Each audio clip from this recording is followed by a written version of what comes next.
Halo,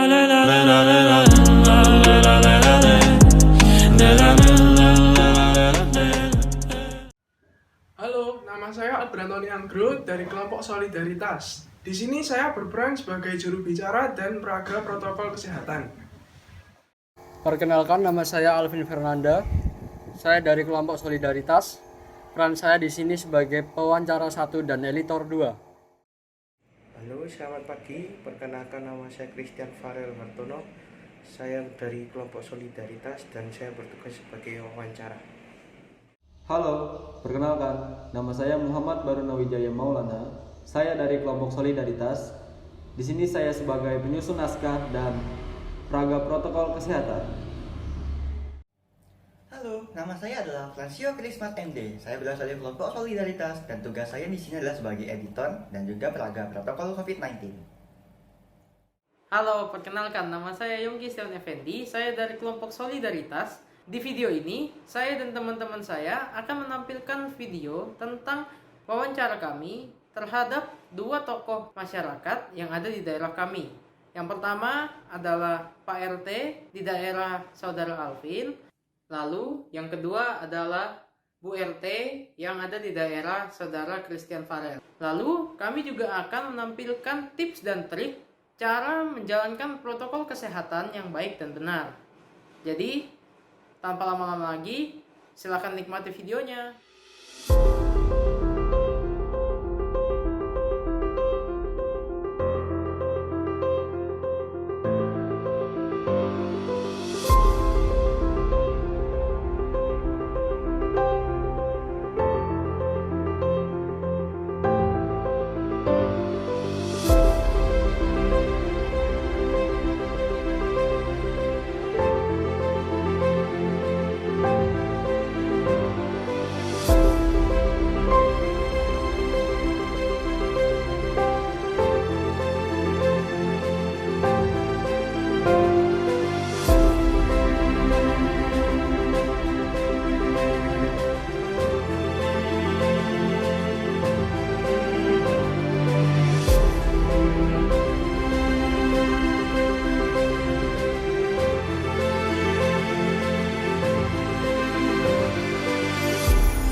Saya sebagai Ketua RT 39 RW 8 Lingkungan Grogol, Kelurahan Singonegara, Kecamatan Pesantren, Kota Kediri, Jawa Timur. Baik, pertanyaan pertama, bagaimana kondisi warga pada masa pandemi saat ini? Alhamdulillah tetap baik, Mas. Untuk pertanyaan yang kedua, apa tantangan Bapak sebagai Ketua RT pada masa pandemi saat ini? Tantangannya yaitu kita harus selalu mengikuti protokol kesehatan pemerintah. Seperti 1. Selalu cuci tangan, 2. Selalu memakai masker, dan 3. Menjaga jarak. Pertanyaan yang ketiga, apa dampak pandemi ini terhadap Bapak? Dampaknya ya anak-anak harus sekolah di rumah. Kita nggak bisa bepergian dengan bebas, harus lebih sering cuci tangan. Apalagi keluar rumah, harus memakai masker. Lalu untuk pertanyaan nomor 4, apa perbedaan kegiatan warga pada saat masa pandemi dan tidak saat pandemi? Perbedaannya masa pandemi, contohnya kalau mengadakan kegiatan apapun yang sifatnya mengumpulkan orang banyak, jumlah dibatasi dan mengikuti protokol kesehatan, menyediakan tempat cuci tangan atau menggunakan hand sanitizer dan memakai masker. Apalagi bulan Agustus kemarin tidak boleh ada kegiatan, dan kalau tidak Masa pandemi semua kegiatan bebas, Mas. Lalu untuk pertanyaan yang terakhir, bagaimana tindakan Bapak jika menemui orang yang tidak taat terhadap protokol kesehatan? Ya, kami tegur langsung dan kami beri pengarahan dan serta pengertian.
Selamat pagi, perkenalkan nama saya Siska, sebagai Ketua RT 9 Kecamatan Tambak Sari di Jalan Ploso Timur. Saya menjabat sebagai Ketua RT di Jalan Ploso Timur, Surabaya.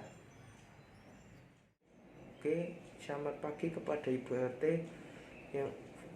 yang telah mau menyempatkan waktunya dan meluangkan waktunya untuk diwawancari oleh saya.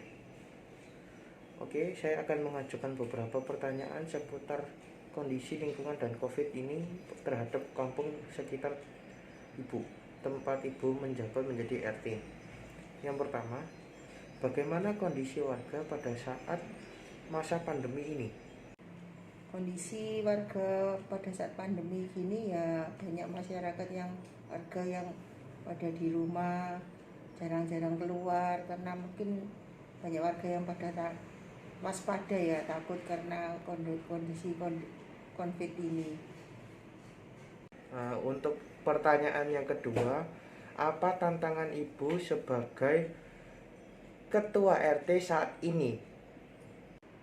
Tantangan saya sebagai Ibu Ketua RT di sini, saya berharap supaya para warga mentaati protokol kesehatan yang telah ditetapkan oleh pemerintah, sehingga kita sama-sama untuk menjaga agar virus COVID-19 ini segera hilang.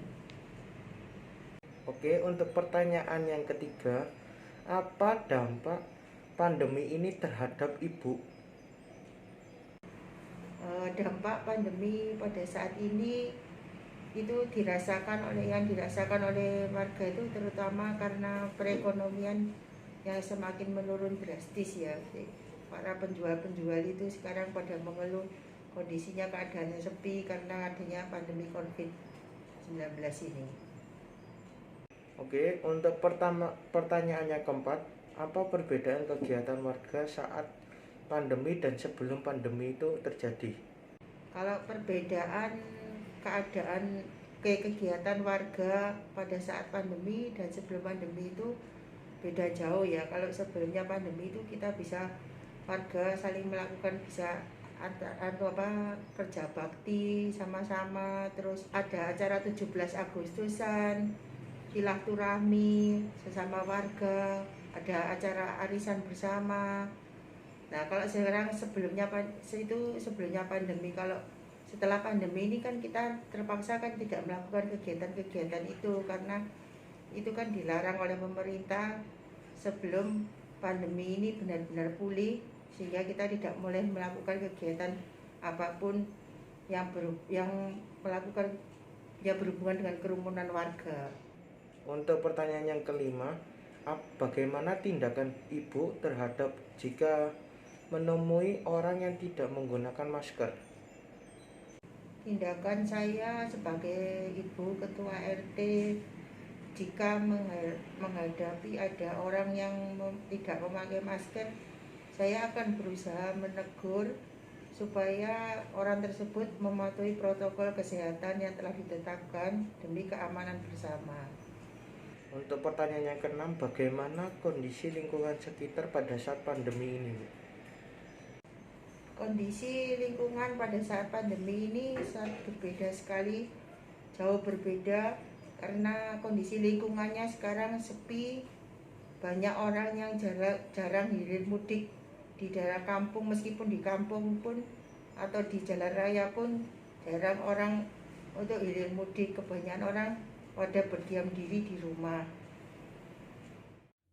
Selanjutnya, kami akan memberikan beberapa tips untuk bepergian keluar rumah di masa pandemi ini dengan tetap menjalankan protokol kesehatan dari pemerintah.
Jadi, kesimpulannya adalah pandemi COVID-19 ini merupakan tantangan kita bersama. Semua orang terkena dampaknya, baik kita kalangan pelajar maupun kalangan pekerja. Jadi, kita harus selalu menaati protokol kesehatan yang ada. Jangan sampai kita mengabaikannya. Karena, jika kita mengabaikannya, maka pandemi COVID-19 ini akan selalu berlangsung dan tidak akan segera berakhir.